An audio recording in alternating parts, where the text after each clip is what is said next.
"Sir, please, you have to wake up."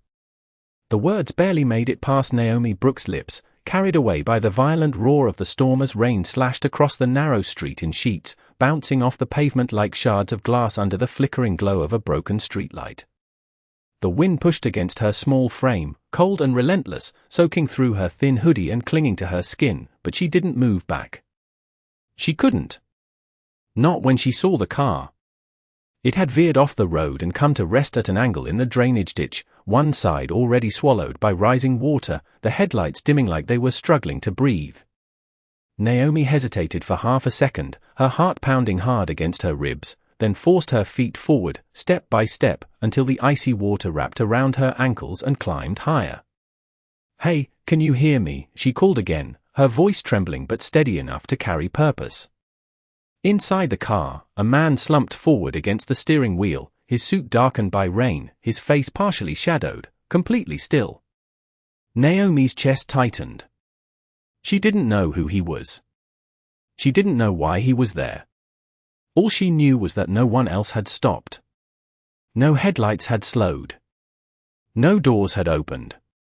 The world had kept moving, leaving him behind. And somehow, that didn't sit right with her. She reached for the door handle and pulled. It didn't budge. The metal groaned softly, resisting her. "Come on," she whispered, more to herself than to him, glancing over her shoulder as thunder cracked across the sky, the sound rolling through her bones. The water was rising faster now, swirling with leaves and debris, brushing against her knees. Naomi swallowed hard, her fingers tightening. Then she spotted a loose chunk of concrete near the curb. Without thinking, she grabbed it with both hands, lifted it, and struck the side window. The first hit barely left a mark. The second cracked it. By the third, the glass gave way with a sharp, shattering sound, the pieces scattering into the storm like sparks. Naomi flinched, then leaned in, careful, reaching through the broken frame. "I'm here, okay? I've got you." Her hands found his arm, cold, heavy, and she pulled. He didn't respond. Didn't move. Just wait. Just silence. Her breath came faster, visible in the cold air as she braced her feet against the slick ground and pulled again, inch by inch, until his upper body shifted, sliding toward her. "Don't give up, please don't," she murmured, her voice softer now, almost like a promise she wasn't sure she could keep. The rain soaked everything, blurring her vision, making it hard to see, but she didn't stop. Not when her arms burned. Not when her legs trembled. Not even when the water surged higher, pressing against the car as if trying to reclaim it. Finally, with one last effort, she managed to pull him free, both of them collapsing onto the wet pavement just beyond the edge of the ditch. For a moment, Naomi just sat there, breathing hard, her hand still gripping his sleeve like she was afraid he might slip away if she let go. Then, slowly, his eyes fluttered open. Just for a second. Just long enough to meet hers. Confusion flickered there. Something deeper, too. Then they closed again. Naomi exhaled shakily, her shoulders dropping as distant sirens began to echo through the storm, growing louder with each passing second. She didn't know his name. Didn't know his story. But as she looked down at him, something in her chest settled into quiet certainty. Tonight, in the middle of wind and water and darkness, she had chosen to stop when no one else did. And somehow, that choice was going to matter more than she could ever imagine. "She is still breathing," one of the paramedics said firmly, his voice cutting through the storm as Naomi sat frozen on the cold pavement, her hands trembling, still wrapped loosely around the man's sleeve as if letting go might undo everything she had just fought for. Bright red and blue lights painted the wet street in flickers, reflecting off the rising water and shattered glass, turning the chaos into something unreal, almost distant, but Naomi could not look away. "You did good, kid," another voice added gently as a thermal blanket was placed over the man and careful hands lifted him onto a stretcher. Naomi blinked, her lashes heavy with rain, trying to focus.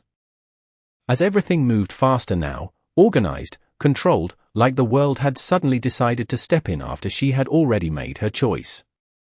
"Do you know him?" a woman in a navy jacket asked, kneeling beside Naomi, her tone calm but urgent.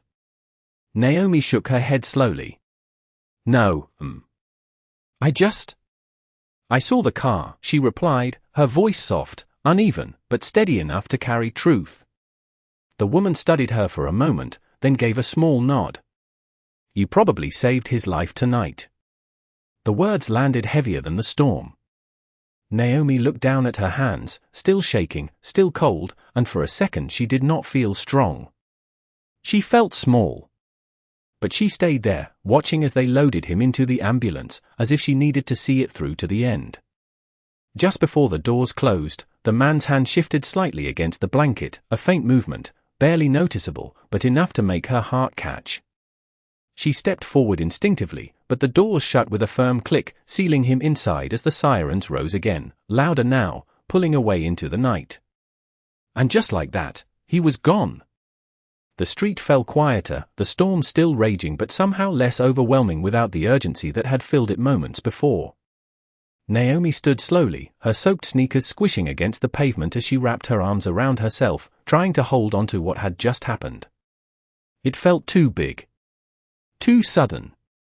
Too important for someone like her. By the time she reached her small apartment 2 blocks away, the rain had softened into a steady drizzle, tapping gently against the windows like a distant echo of everything she had just lived through. Inside, the air was warm, carrying the faint smell of soup left on the stove. Naomi, her mother's voice called weakly from the couch. Naomi paused at the doorway, her chest tightening as she saw her mother wrapped in a blanket, eyes tired but searching. I am here, Mama, she said quickly, stepping inside and closing the door behind her. She moved to her side, kneeling, brushing damp braids back from her face. You are soaked, her mother whispered, concern flickering despite her exhaustion. Naomi gave a small smile, one that did not fully reach her eyes. It is just rain, she said softly, though her hand still trembled slightly as she reached for a towel.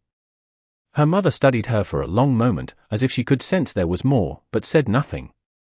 Instead, she reached out, placing a gentle hand over Naomi's. You have a good heart, she murmured.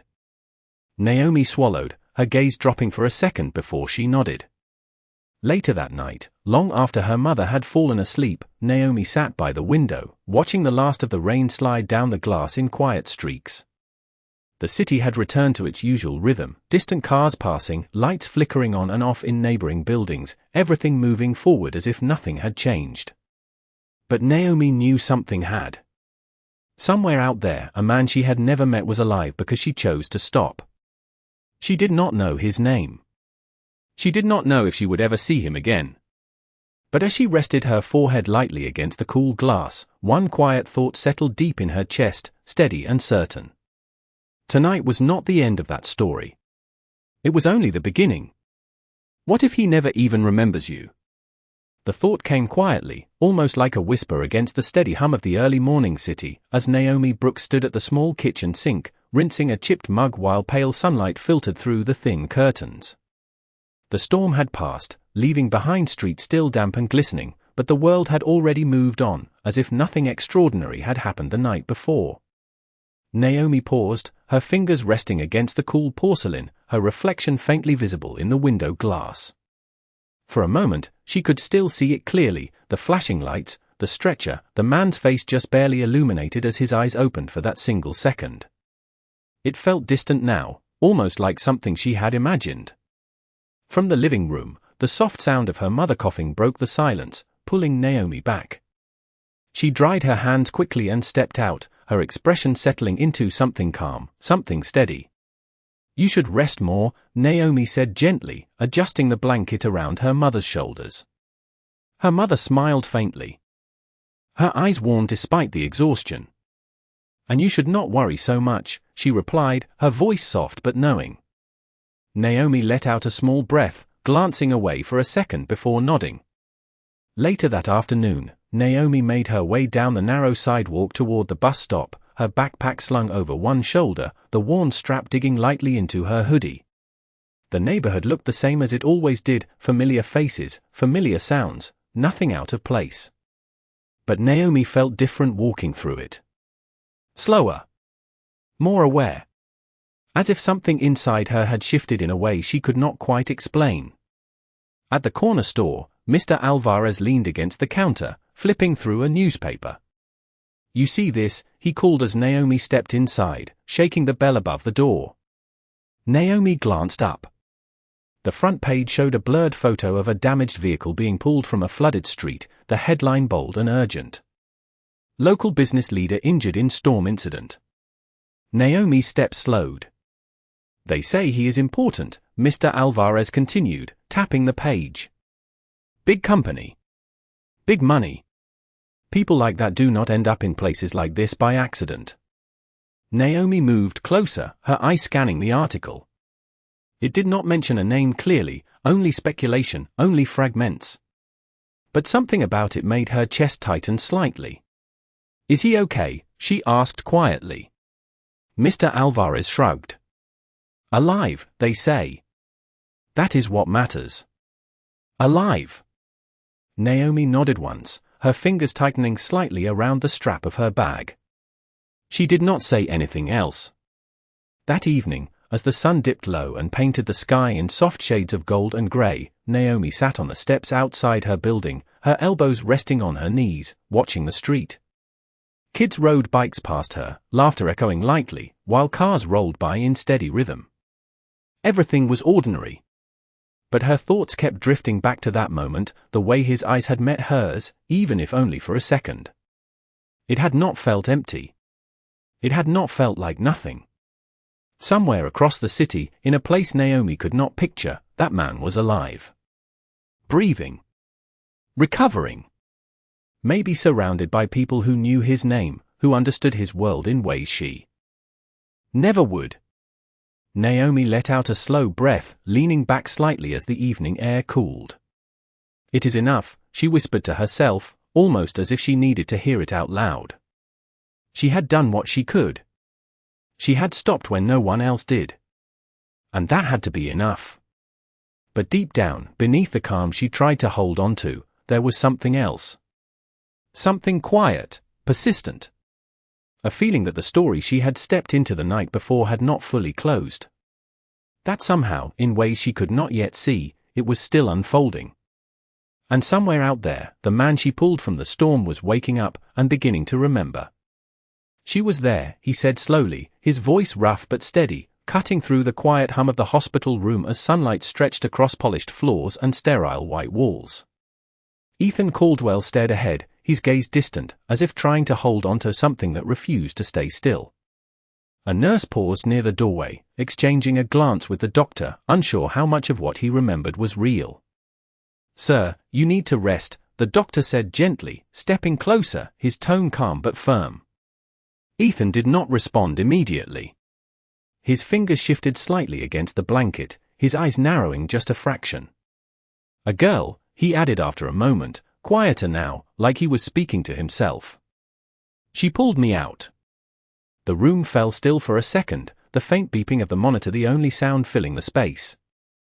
The doctor nodded slowly. "Emergency services reported that someone broke the window before they arrived," he said carefully. "But no one stayed long enough to be identified." Ethan's jaw tightened slightly. No one. The word did not sit right with him. Somewhere deep in his memory, beyond the blur of rain and darkness, there had been a face. Not clear. Not complete. But real. And it carried something he could not ignore. "Find her," he said quietly, his voice gaining a trace of strength. The doctor hesitated. "Mr. Caldwell, right now your priority is recovery." Ethan turned his head slightly, his eyes sharper now, grounded.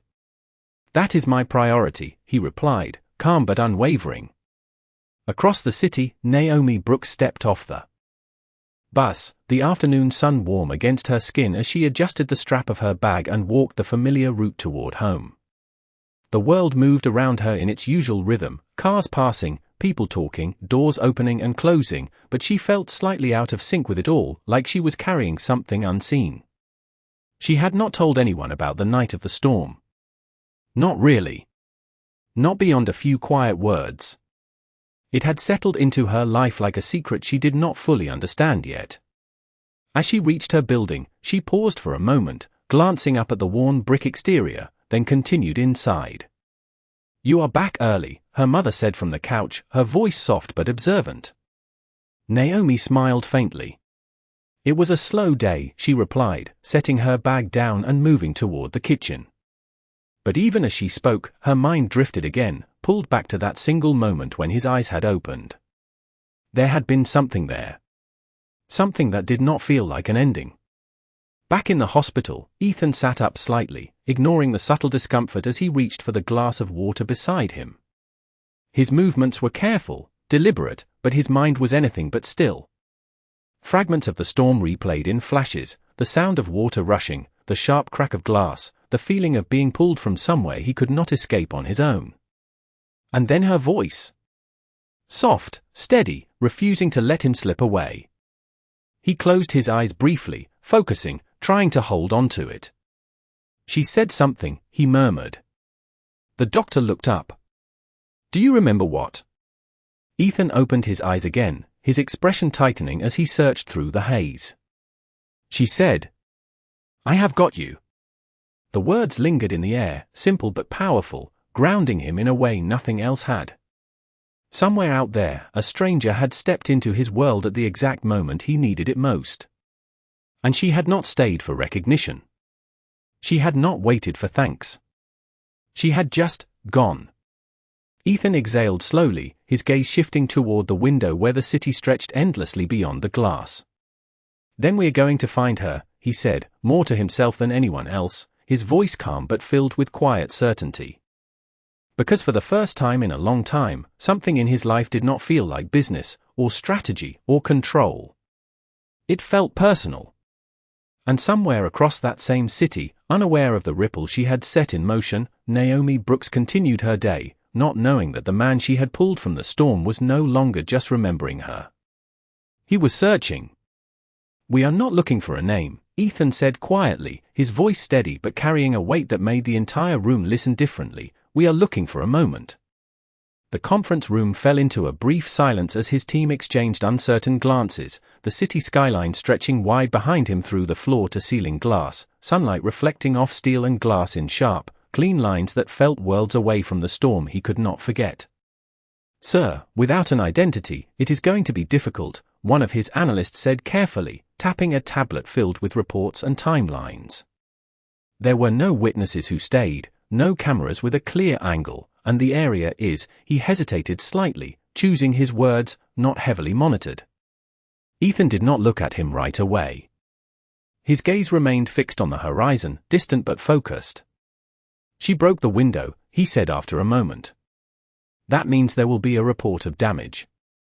Glass, impact, maybe nearby footage from surrounding blocks. Someone saw something."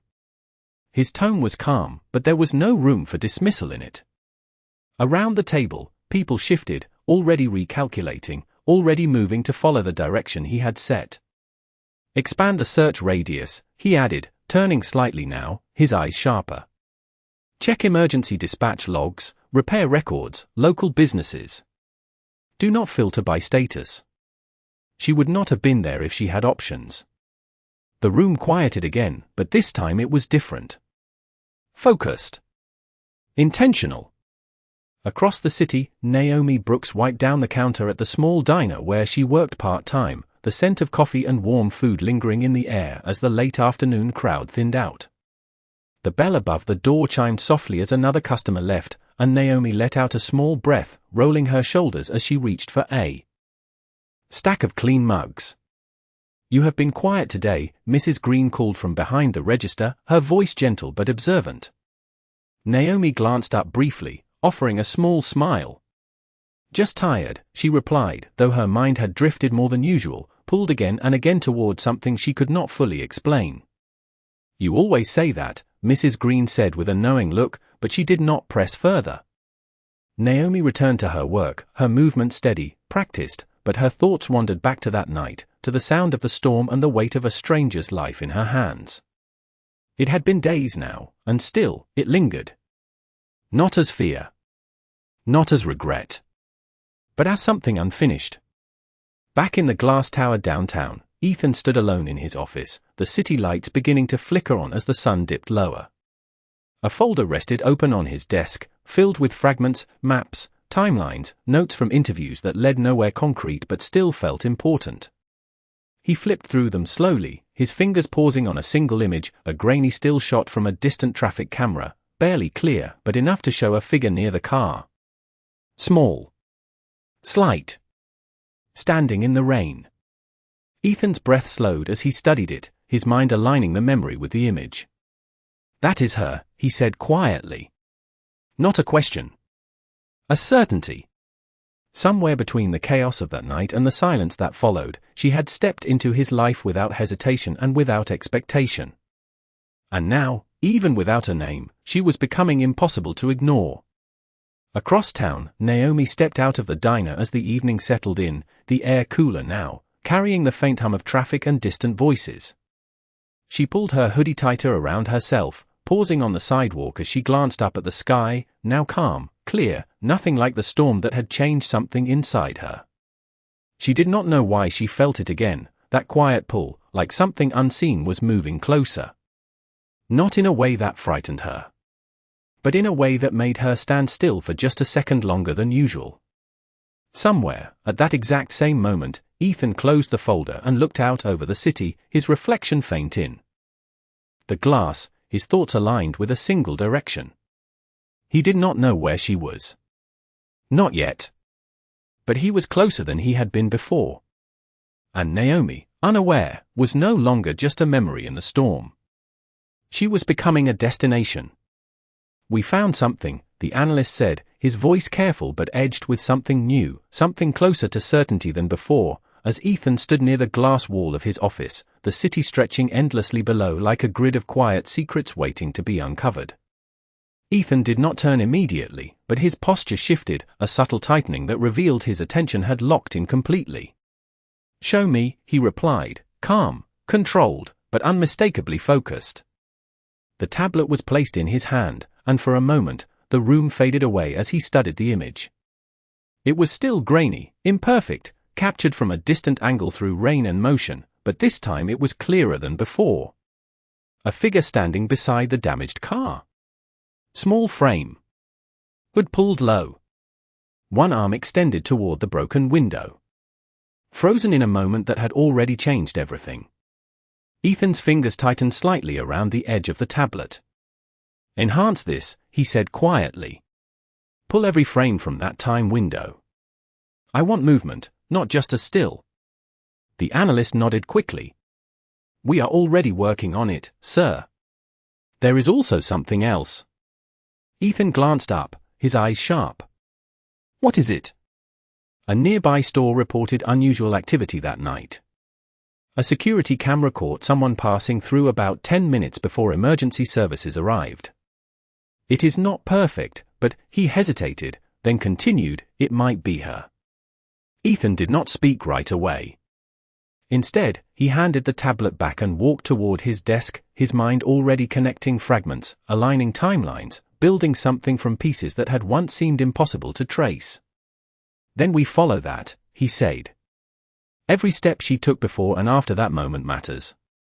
Across the city, Naomi Brooks sat at the small kitchen table, a notebook open in front of her, though the pen in her hand had not moved in several minutes. The late evening light filtered softly through the window, casting long shadows across the room, but her attention was somewhere else entirely. Her mother slept quietly on the couch nearby, the rise and fall of her breathing steady, familiar. Naomi glanced over at her, then back down at the blank page. She had planned to write, to organize her thoughts, to focus on the next steps in her own life. But instead, her mind kept circling back, replaying the same memory in fragments. The rain. The weight. The moment his eyes opened. She tapped the pen lightly against the paper, then set it down with a small exhale. "Why does it feel like it is not over?" she murmured softly, more to herself than anyone else. The question lingered in the quiet room, unanswered but persistent.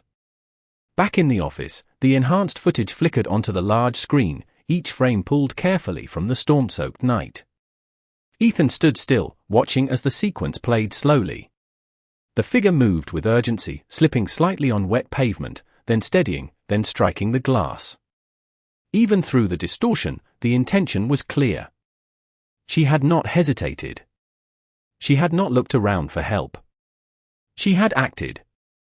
Ethan's jaw tightened just slightly as the clip paused on a clearer angle. The hood shifted for a fraction of a second, revealing part of her face. Not fully. Not enough for identification. But enough to make it real. Enough to confirm she was not just a memory. "Zoom there," he said, pointing to the frame. The technician adjusted the image, sharpening what little detail could be pulled from it. A glimpse of her eyes. Focused. Determined. Unafraid. Ethan leaned forward just slightly, his breath slowing as something settled into place. "She did not run," he said quietly. "Even after she pulled me out, she stayed." The analyst nodded. "For a short time, yes. Then she left before anyone could speak to her." Ethan straightened, his gaze lingering on the screen for one more second before he turned away. "Then she did not do it for recognition," he said. "Not a question. A realization."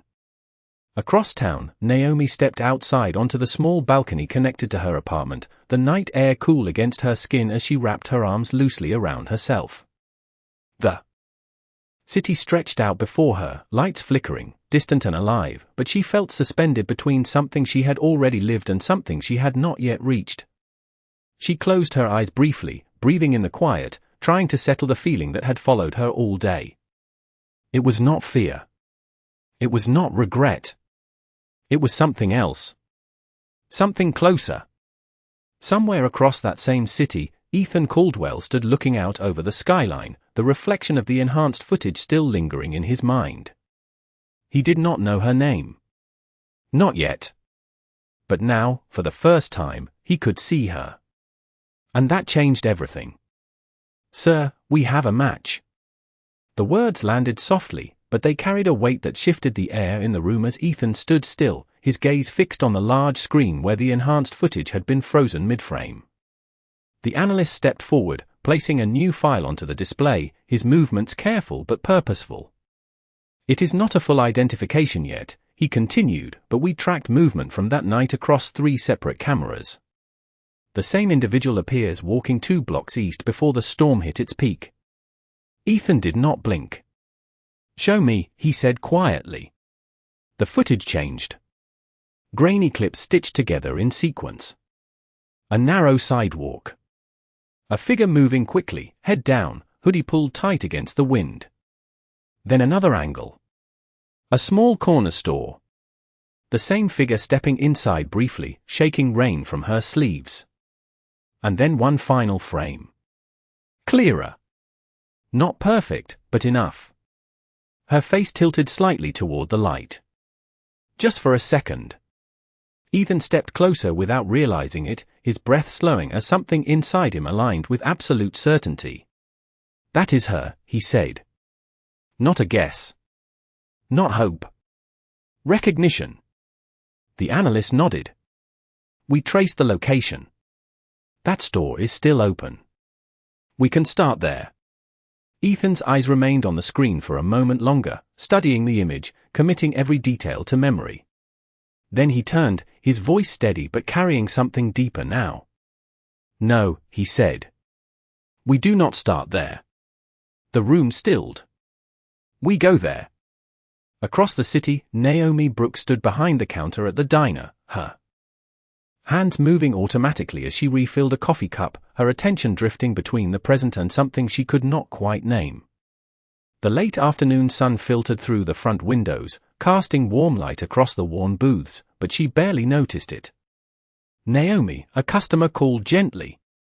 She blinked, snapping back, offering a small, apologetic smile as she set the cup down. "Sorry about that," she said softly. "Long day." But even as she spoke, there was that feeling again. Subtle. Persistent. Like something unseen had shifted closer without making a sound. The bell above the diner door chimed. Naomi did not look up right away. Just another customer, she assumed. Another routine moment. But the room changed. Not loudly. Not dramatically. Just enough. The quiet conversation softened. A few heads turned. The air felt different. Naomi reached for a napkin, still focused on her task, until a voice, calm, steady, unfamiliar, cut gently through the space. "Excuse me." She looked up.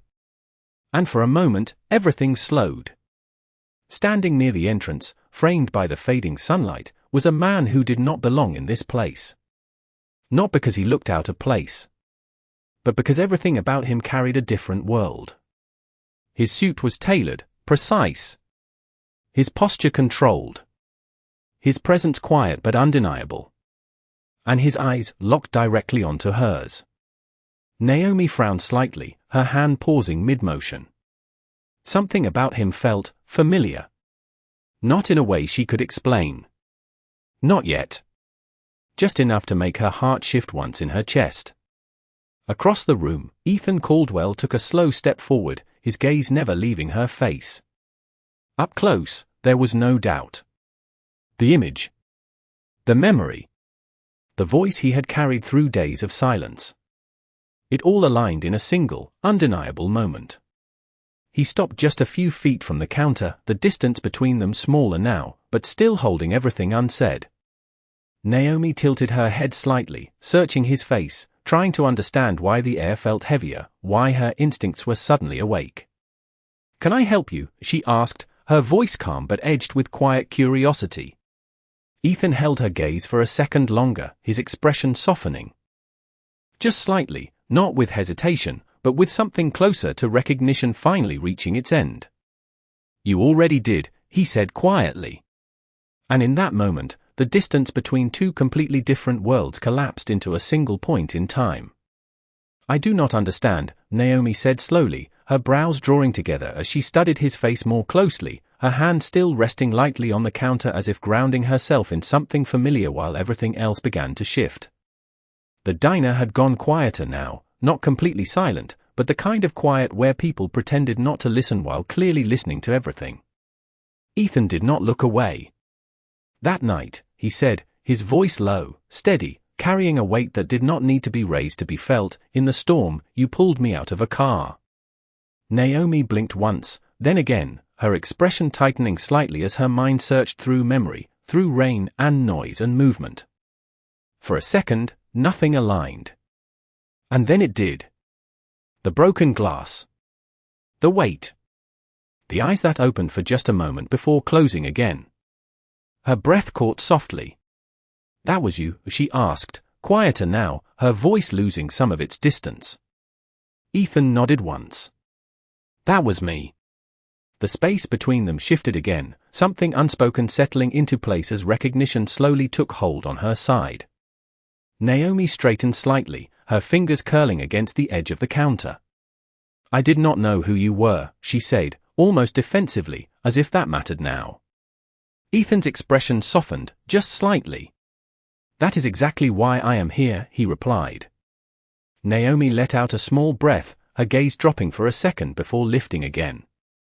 "You are okay?" she asked, the question simple but sincere, the same concern that had driven her that night still present in her voice. "I am," Ethan answered. "Because of you." The words hung there, heavier than they should have been for something so straightforward. Naomi shifted her weight, uncomfortable with the attention, with a sudden focus that felt too large for something she had done without thinking. "Anyone would have helped," she said quickly, brushing it off, her tone light but not entirely convincing. Ethan shook his head slowly. "No," he said, calm but certain. "They did not." That quiet truth settled deeper than anything louder could have. Naomi did not respond right away. Instead, she glanced briefly around the diner, noticing the way a few people were watching now, curiosity building in small, subtle ways. She lowered her voice slightly. "You should not be here," she said, not unkindly, but with a trace of concern. "This is not your kind of place." Ethan followed her glance for a second, then looked back at her. "It is exactly where I am supposed to be," he replied. Naomi studied him again, more carefully this time. The suit. The posture. The way he carried himself like someone who was used to being listened to. She had seen people like him before, but never this close. Never standing in front of her, speaking like this moment mattered more than anything else. So what happens now? She asked quietly. Ethan paused for a fraction of a second, as if considering not just the question, but everything behind it. That depends on you, he said. Naomi blinked, caught slightly off guard. On me? You saved my life, Ethan said, his tone steady but carrying something deeper now, something more personal. I do not walk away from that. Naomi shook her head faintly, a small, almost disbelieving smile touching her lips. You already did, she said softly. You left that night. Ethan held her gaze, his expression shifting, not defensive, but honest. I did not leave, he said. I just did not know how to find you. That answer landed differently. Not like an excuse. More like a missing piece finally placed where it belonged. Naomi looked at him for a long second, her thoughts moving faster now, trying to catch up to something she had never expected. Before she could respond, the bell above the diner door chimed again, louder this time as two men in dark suits stepped inside, their presence unmistakably tied to Ethan. They paused near the entrance, scanning the room briefly before their attention settled on him. Naomi's eyes flicked toward them, then back to Ethan. The difference between their worlds became visible again in an instant. Clear. Undeniable. You should go, she said quietly, her voice steady but distant again, like she was putting space back where it belonged. Ethan did not move. Not immediately. I will, he said. But not without making sure you understand something first. Naomi frowned slightly, waiting. And in that small pause, something shifted again, something neither of them had fully expected. Because this was no longer just about a night in the storm. It was becoming something else entirely. What do you mean? Naomi asked quietly, her voice steady but edged with something deeper now, something that was no longer just curiosity but a need to understand what exactly was unfolding in front of her. Ethan held her gaze, unmoving, as if the noise of the diner had faded completely and only this moment mattered. I mean, he said slowly, choosing his words with care, that what you did that night did not just save a man you did not know. It changed everything connected to him. Naomi frowned slightly, her fingers tightening around the edge of the counter again, grounding herself. I did not change anything, she replied softly. I just helped someone who needed it. Ethan shook his head once, not dismissing her, but correcting something she could not yet see. You saved the founder of Caldwell Dynamics, he said, his voice calm but carrying weight. A company that employs over 40,000 people across this country. The words landed heavier than she expected.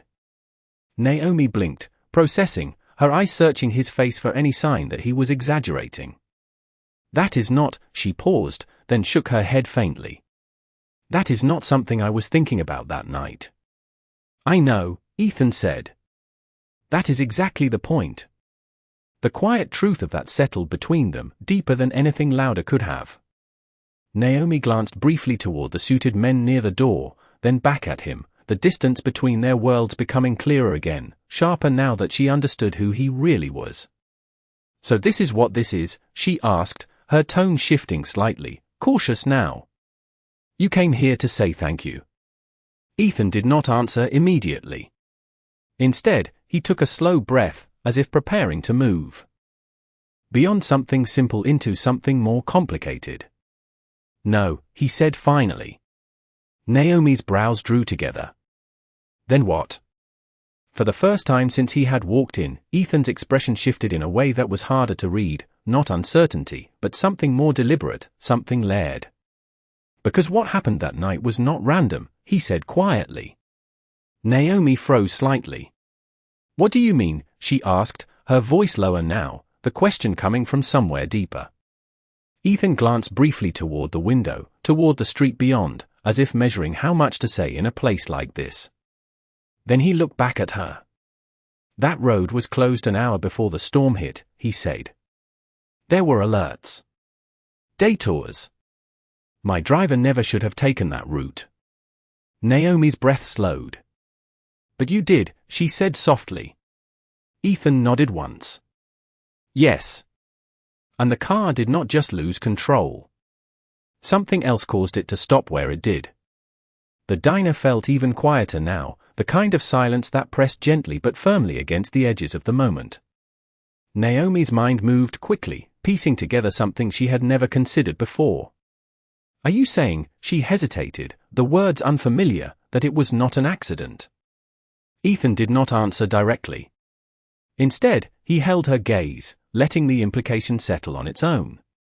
Naomi leaned back slightly, her arms folding loosely across herself, not defensive, but trying to steady the shift in everything she thought she understood about that night. I did not see anything like that, she said, her voice careful. I just saw someone who needed help. And that is why you are the only reason I am standing here right now, Ethan replied. Because you did not stop to question it. You acted. Naomi exhaled slowly, her eyes dropping for a moment before lifting again. So what does that have to do with me now, she asked. Ethan stepped just slightly closer, lowering his voice, not to hide it, but to keep it between them. It means, he said, that whoever wanted me on that road does not know you were there.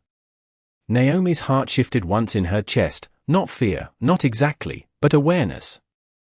And, she asked quietly. And it means you are the only person who saw what happened before everything changed, Ethan finished. The weight of that realization settled in the space between them, quiet but undeniable. Naomi looked at him differently now, not just as a man she had helped, but as someone whose world carried layers she had never stepped into before. Outside, the evening light dimmed slightly as clouds moved across the sky, and inside the diner, something unseen but powerful had just begun to unfold. You are saying I am the only one who knows something, but I do not even know what I am supposed to remember, Naomi said slowly, her voice calm but carrying a quiet tension now, like she was stepping into something deeper than she had ever intended. Ethan did not interrupt her. He simply listened, his posture steady, his attention fully anchored to her as if every word mattered. I did not see anything strange, she continued, searching her memory carefully, her brows drawing together. There was rain, wind, water rising, the car was there, and you were inside. That is all. Ethan nodded once, not disappointed, not surprised, just acknowledging the truth of what she had experienced. That is enough, he said quietly. Naomi shook her head slightly, a faint disbelief crossing her face. It does not feel like enough, she replied. It feels like you are asking me to be part of something I do not understand. The honesty in her words hung between them, clear and unfiltered. Ethan took a slow breath, then stepped just slightly closer, lowering his voice again, not out of secrecy, but out of respect for the weight of the moment. I am not asking you to take on anything you do not want, he said. But I am telling you that what you did that night placed you in the middle of something bigger than either of us expected. Naomi's eyes held his, steady, thoughtful.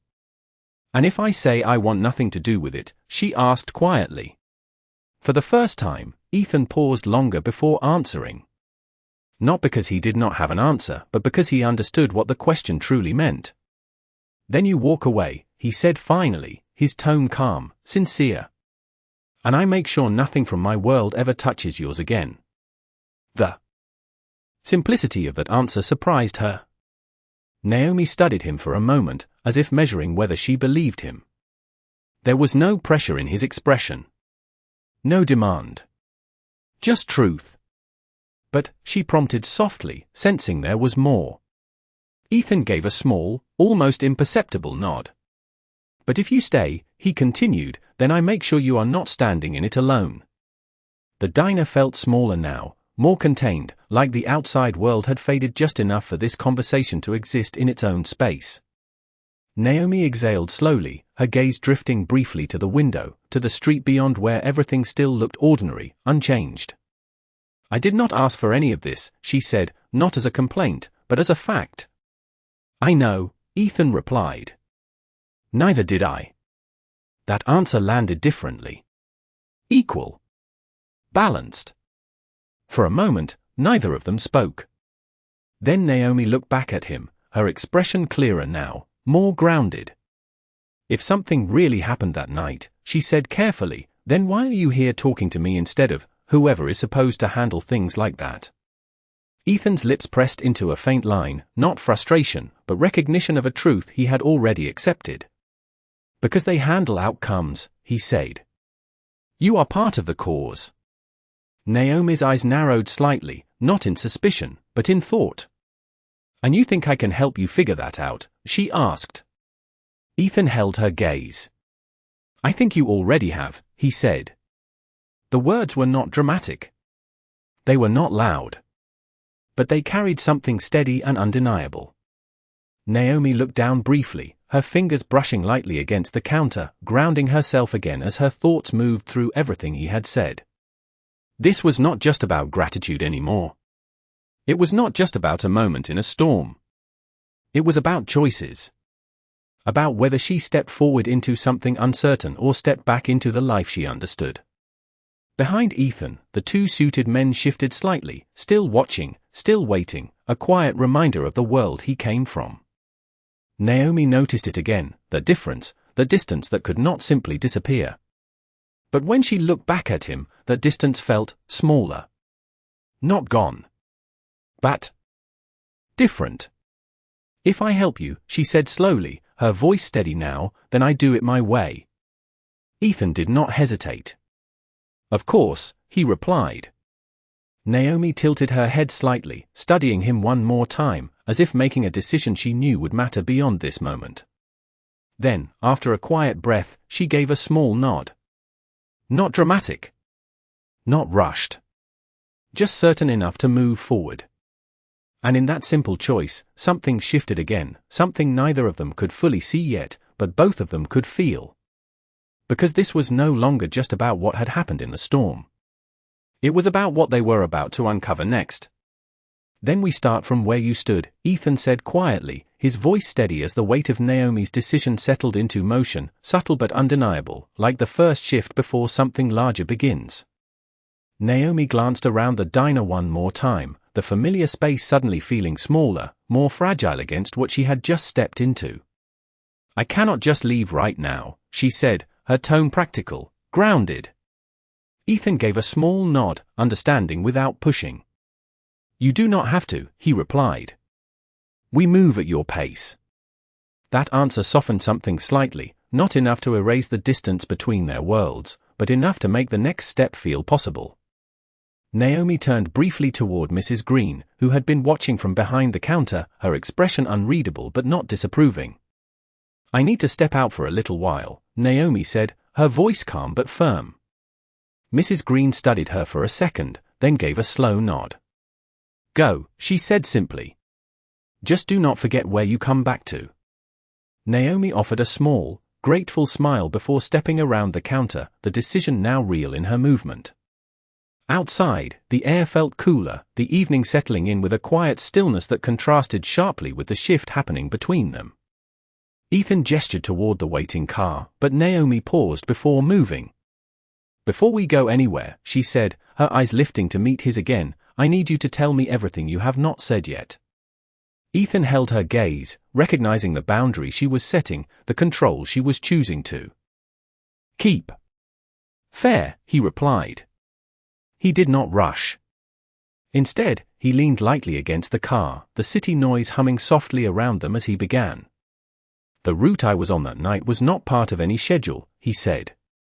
"It was changed at the last minute. Only a small number of people had access to that information." Naomi listened closely, her posture still but her focus sharp. "So someone knew exactly where you would be," she said. Ethan nodded once. "Yes." "And whatever caused the car to stop was not mechanical failure. It was interference." Naomi absorbed that quietly, her mind aligning pieces she had never intended to hold. "And you think I saw something connected to that?" she asked. Ethan shook his head slightly. "I think you were there before everything was erased," he said. "Before the scene became controlled, cleaned, explained away." Naomi's eyes narrowed just slightly, not in fear, but in concentration. I remember something, she said slowly. Ethan straightened just a fraction, his attention sharpening instantly. What is it? Naomi looked past him for a second, back toward the street, as if pulling the memory from somewhere just out of reach. When I was walking toward the car, she said, her voice quieter now, there was another set of headlights further down the road. Not moving. Just sitting there. Ethan's expression shifted, subtle but immediate. Did you see anyone? He asked. Naomi shook her head. No. But it felt like someone was watching. I thought maybe they were scared, like me. I did not think about it again. The silence that followed was different now. Heavier. More focused. Ethan glanced briefly toward his team, who had stepped back but were clearly listening. Then he looked back at Naomi. That matters, he said. Naomi let out a slow breath, her arms crossing lightly as she processed it. So what now? She asked. Ethan opened the car door, but this time he did not gesture. He waited. Now, he said, we go back to that road. Naomi hesitated for just a second, her eyes flicking toward the direction of home, toward the life that had been simple before this moment. Then she looked back at him, at the man whose life had crossed hers in a storm, and was now pulling her into something neither of them fully understood. Without another word, she stepped forward and got into the car. And as the door closed behind her, sealing her inside a world she had never been part of before, the line between chance and intention began to disappear. This is where it happened, Naomi said softly, her voice almost blending into the quiet hum of the night as the car came to a slow stop along the empty stretch of road, now dry and still, nothing like the chaos it had been before. The headlights cut across the pavement, illuminating the edge of the ditch where water had once surged, now reduced to a shallow line that barely hinted at what had taken place. Ethan stepped out first, his gaze scanning the area with a calm intensity, while Naomi followed more slowly, her sneakers brushing lightly against the gravel as she looked around, her memory trying to align with what she saw now. It feels smaller, she murmured, more to herself than to him. Ethan glanced toward her briefly. Most things do, after the moment has passed, he replied. Naomi walked a few steps forward, stopping near the edge of the road where she had first seen the car. She closed her eyes for a second, letting the present fade just enough for the past to surface.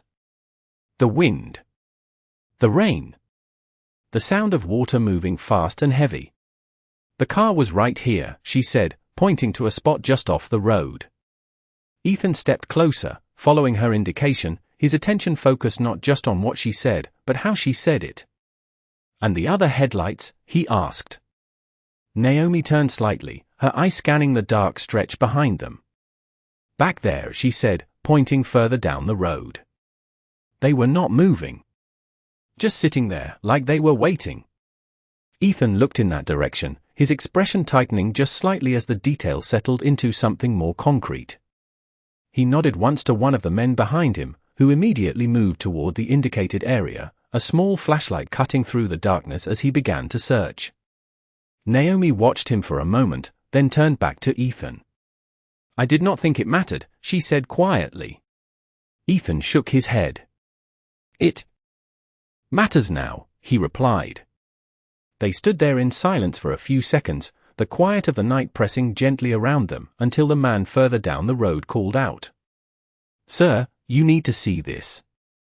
Ethan and Naomi moved toward him together, their steps measured but quick enough to carry urgency. The flashlight beam steadied on a patch of ground just off the shoulder, where faint marks cut across the dirt, not obvious at first glance, but clear once pointed out. Tire impressions, the man said. Different from the main road pattern. These were stationary for some time. Ethan crouched slightly, studying the ground, his fingers brushing lightly over the edge of one of the marks without disturbing it. Naomi stood beside him, her eyes narrowing as she looked at the same spot, something in her memory aligning more clearly now. That is where the headlights were, she said softly. Ethan looked up at her, the confirmation settling into place. And they left before emergency services arrived, he added. Naomi nodded slowly. Yes. I remember looking back once, and they were gone. The simplicity of that detail carried more weight now than it ever had before. Ethan stood again, his gaze moving from the marks to the empty road ahead, his mind building a clearer picture with each piece. "Someone was there before you," he said. Naomi crossed her arms lightly, not from fear, but from the shift in understanding. "And they did not help," she replied. Ethan looked at her again, his expression steady but more defined now. "No," he said. "They waited." The word lingered, heavier than it sounded. Naomi exhaled slowly, her eyes drifting back to the road, imagining the scene as it had been, not just from her perspective, but from theirs. "So they were watching," she said quietly. Ethan did not correct her.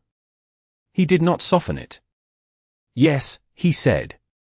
The night seemed to settle deeper around them, the silence no longer empty, but filled with something unseen, something that had been there all along. Naomi looked at him again, her expression clearer now, more certain. "Then this was never just about saving you," she said. Ethan held her gaze, the truth fully formed now, undeniable.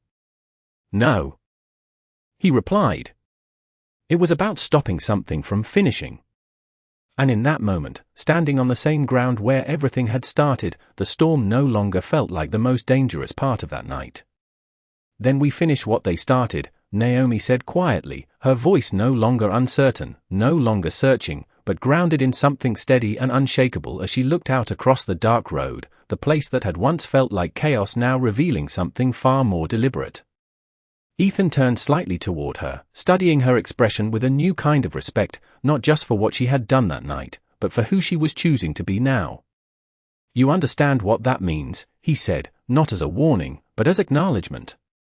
Naomi nodded once, her arms still loosely crossed, but her posture more open now, more certain. "It means I do not walk away halfway," she replied. The quiet strength in her voice settled into the space between them, shifting the balance of everything that had brought them here.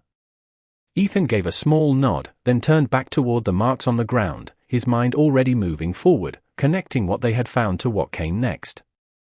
"If someone was here waiting," he said slowly, "then they expected a result. And when that result did not happen," he paused briefly, "they adjusted." Naomi's eyes followed his line of thought, her mind catching up quickly now. "Which means they are still out there," she said. Ethan did not hesitate. "Yes." The word landed with quiet certainty, not fear, but clarity. One of the men stepped forward, holding a small device. "We pulled partial plate impressions from the tire pattern," he said. "It is not complete, but it narrows the possibilities." Ethan took the device, glancing at the data for only a second before handing it back. "Run it through everything," he said. "Private records, fleet databases, anything that does not show up in standard searches." The man nodded and stepped away, already moving to execute the order. Naomi watched the exchange, the efficiency, the precision, the way Ethan's world operated when something mattered. It was different from hers. Faster. Sharper. But for the first time, it did not feel distant. It felt connected. "You have been doing this alone," she said softly, her eyes returning to him. Ethan exhaled once, a small release of something he had been holding since the hospital room. "I have been trying," he admitted.